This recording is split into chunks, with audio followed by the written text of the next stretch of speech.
Hello and welcome back. Today we'll be doing question 2 from the 2000 maths paper. Let's get started. Question 2. Let p and q be real numbers. Show that the graph y is equal to x cubed plus px plus q has turning points if and only if p is negative. Assume now that p is negative.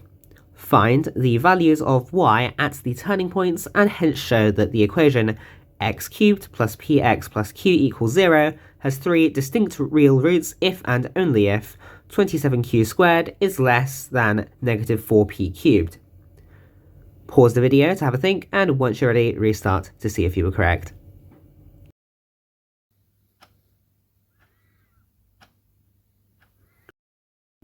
Let's get started. Firstly, we'll see that x cubed and q are both non-decreasing, so if we want y to have a decreasing section, then we need y prime being negative. That is, the gradient needs to be negative for some points along the line.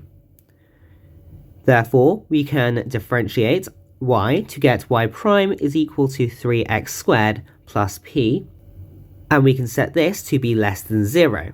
This happens if and only if p is less than 0, since x squared is greater than or equal to 0 at all points, and therefore 3x squared is greater than or equal to 0 at all points.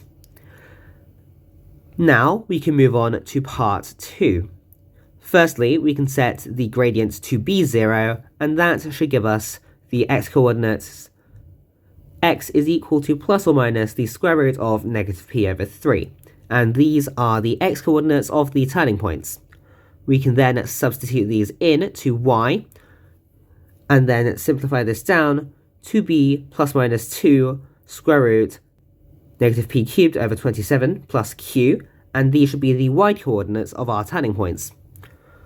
For three distinct real roots, we want one of the roots to be greater than 0 and one to be less than 0, and therefore we're going to square both sides.